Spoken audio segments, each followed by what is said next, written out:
हैदराबाद का खिलाड़ी बिहार में बिगाड़ सकता है आरजेडी का पूरा खेल, जानिए चार मुंहों से वजीर को ही मात देने का plan. AIMIM chief Asaduddin Owaisi Bihar की कई लोकसभा सीटों पर अपने उम्मीदवार उतारने की कोशिश में है। हालांकि अभी तक उनका फोकस सीमांचल की 4 लोकसभा क्षेत्रों पर है।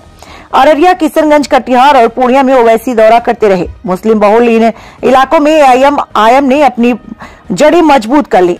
एआईएमआईएम के 5 विधायक पहली बार इन इलाकों से जीते थे। एआईएमआईएम चीफ असदुद्दीन ओवैसी 3 दिनों तक बिहार में रहे। इस दौरान उन्होंने किशनगंज में जनसभा की तो अपने पार्टी के कार्यकर्ताओं के साथ बैठक भी की।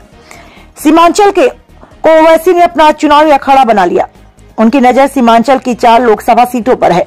कटिहार, किशनगंज, पूर्णिया और अररिया में उन्होंने अपने कार्यकर्ताओं का उत्साह बढ़ाया। उन्होंने इन सीटों पर अपने उम्मीदवार उतारने की घोषणा की। सीमांचल के इलाके में ओवैसी की अब खासी पकड़ मानी जाती है।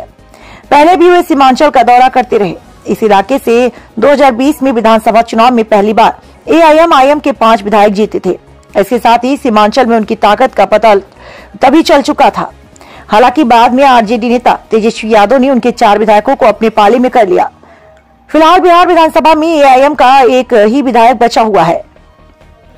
पिछले असेंबली इलेक्शन में किसी को तनिक भी आभास नहीं था कि सीमांचल में ओवैसी की पार्टी ने अपनी जड़ें जमा ली है। परिणाम आए तो सब चौंक गए। खासकर आरजेडी और कांग्रेस को अपनी मुस्लिम वोटों को छिटकने का आभास हुआ। बिहार में आरजेडी अपने मुस्लिम यादव एमाविया समीकरण को लेकर हमेशा से ही निश्चिंत रहा।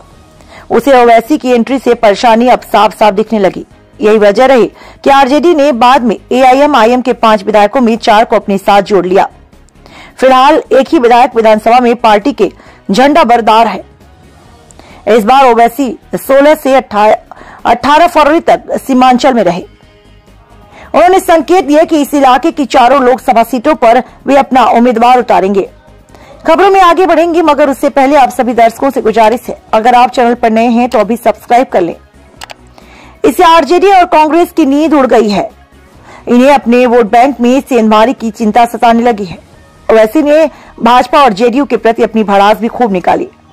पिछले लोकसभा चुनाव में किशनगंज सीट से ही महागठबंधन के घटक कांग्रेस के उम्मीदवार ने जीत दर्ज की थी। उसके बाद हुए विधानसभा चुनाव में ओवैसी ने अपना जलवा दिखा दिया। विधानसभा के 2 उपचुनाव में भी ओवैसी की पार्टी का असर दिखा था। 3 जगहों पर हुए उपचुनाव में 2 जगहों पर एआईएमआईएम के उम्मीदवार भी मैदान में थे, लेकिन जितने भी वोट थे उन्होंने काटे हैं। अगर वह महागठबंधन को मिल जाते तो उसके उम्मीदवार को जीत मिल जाती, उनकी जीत पक्की हो जाती। सीमांचल पर अब सभी दलों ने अपना फोकस बढ़ा दिया। सीमांचल की एकमात्र सीट किशनगंज पर पिछले लोकसभा चुनाव में कांग्रेस ने जीत दर्ज की थी। राहुल गांधी ने अपनी भारत जोड़ो यात्रा के लिए बिहार में इसी इलाके को चुना। अभी पूर्णिया और कटिहार संसदीय सीट जेडीयू के पास है। बीजेपी ने अररिया सीट जीती थी। महागठबंधन ने पूर्णिया में बड़ी रैली पिछले साल ही की थी। बाद में केंद्रीय गृह मंत्री अमित शाह भी इस इलाके में पहुंचे थे। ओवैसी के बढ़ते प्रभाव को देखते हुए सभी दलों ने सीमांचल में अपना फोकस बढ़ा दिया है। गोपालगंज सीट पर विधानसभा के उपचुनाव में बीजेपी ने आरजेडी उम्मीदवार को हराने में बड़ी भूमिका निभाई। आरजेडी उम्मीदवार की हार का कारण ओवैसी रहे।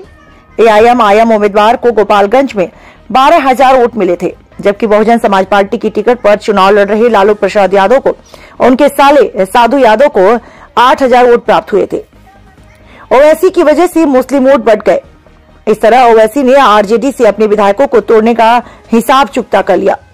इससे साबित हुआ कि ओवैसी न सिर्फ सीमांचल में वोटकटवा की भूमिका निभा सकते हैं, बल्कि बिहार में दूसरे इलाकों में भी उनकी पकड़ किसी भी दल को हराने में मददगार साबित होगी। ओवैसी इस गुस्से को अब तक नहीं भुला पाए हैं कि आरजेडी नेता तेजस्वी यादव ने उनके 4 विधायकों को तोड़ लिया।